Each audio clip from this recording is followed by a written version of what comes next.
Hello ವೀಕ್ಷಕರೇ, ನಮಸ್ತೆ. ಈ ವಿಡಿಯೋದಲ್ಲಿ ನಾನು ಬ್ರಿಂಜಾಲ್ ಫ್ರೈ ಹೇಗೆ ಮಾಡೋದು ಅಂತ ಹೇಳ್ತಾ ಇದ್ದೀನಿ. ಇದಕ್ಕೆ ನಾನು ಬ್ಲೂ ಕಲರ್ ಇರುವಂತಹ ಬ್ರಿಂಜಾಲ್ನ ಒಂದು ತೊಗೊಂಡಿದ್ದೀನಿ. ಇದಕ್ಕೆ ಬೇಕಾಗಿರುವಂಥ ಇಂಗ್ರೀಡಿಯೆಂಟ್ಸು, ಇದಕ್ಕೆ ಚಿಲ್ಲಿ ಪೌಡರು 1.5 ಸ್ಪೂನಷ್ಟು ನಾನು ಹಾಕ್ಕೊಳ್ತಾ ಇದ್ದೀನಿ. ಮತ್ತು ಇದು ಸ್ವಲ್ಪ ಖಾರ ಇದೆ, ಅದಕ್ಕೋಸ್ಕರ ಒಂದು ಸ್ವಲ್ಪನೇ ಹಾಕ್ಕೊಳ್ತಾ ಇದ್ದೀನಿ. ಆಮೇಲೆ ನಾನು ಹುಣಸೆ ಹುಳಿಯನ್ನು ತೆಗೆದಿಟ್ಕೊಂಡಿದ್ದೆ, ಸೊ ಅದಕ್ಕೆ ನಾನು 1.5 ಸ್ಪೂನಷ್ಟು ಆ್ಯಡ್ ಮಾಡ್ತಾ ಇದ್ದೀನಿ. ಇದಕ್ಕೆ ರುಚಿಗೆ ತಕ್ಕಷ್ಟು ಉಪ್ಪಿನ ಪುಡಿ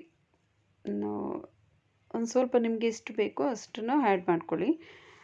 ಇದು ಸ್ವಲ್ಪನೇ ಇಂಗ್ರೀಡಿಯೆಂಟ್ಸನ್ನು ಬಳಸಿ ನಾವು ಬೇಗ ಮೀನು ಫ್ರೈ ಥರ ಮಾಡ್ಬೋದು. ಇದನ್ನು ನಿಮಗೆ ತುಂಬ ಚೆನ್ನಾಗಿರುತ್ತೆ. ಒಂದು ಸ್ವಲ್ಪ ಅರಿಶಿಣ ಪುಡಿ ಹಾಕ್ಕೊಳ್ತಾ ಇದ್ದೀನಿ. ಅದಕ್ಕೆ ಇದನ್ನು ಇಷ್ಟನ್ನು ಮಿಕ್ಸ್ ಮಾಡಿ ಅದನ್ನು ಬ್ರಿಂಜಲ್ನ ಸ್ಲೈಸ್ ಥರ ಮಾಡಿ ಇಟ್ಕೊಂಡಿದ್ದೆ. ಸೊ ಇದಕ್ಕೆಲ್ಲ ಮ್ಯಾರಿನೇಟ್ ಮಾಡಿ ಇಟ್ಕೊಂಡಿದ್ದೀನಿ ನಾನು. ಇದಕ್ಕೆ ರವೆಯಲ್ಲಿ ಅದ್ದಿ ತವಾ ಫ್ರೈ ಮಾಡಬೇಕು. ಯಾರಾದರೂ ಗೆಸ್ಟ್ ಬಂದರು ಅಂತ ಹೇಳಿದ್ರೆ, ಅವ್ರಿಗೇನಾದ್ರೂ ಸೈಡ್ಸ್ ಇಲ್ಲ ಅಂತ ಹೇಳಿದ್ರೆ ಬೇಗ ಮಾಡ್ಬೋದು. ಇದು ತವಾ ಇಟ್ಕೊಂಡು ತವಾ ಇಟ್ಟಿದ್ದೀನಿ ನೋಡಿ ಇವಾಗ. ಸೊ ಅದಕ್ಕೆ ಇವಾಗ ಬ್ರಿಂಜಾಲ್ಗೆ ಮ್ಯಾರಿನೇಟ್ ಮಾಡಿಟ್ಟಿರುವಂಥ ಇದಕ್ಕೆ ನಾನು ರವೆನ ಅದ್ದಿ ಅದಕ್ಕೆ ಫ್ರೈ ಮಾಡ್ತಾಯಿದ್ದೀನಿ.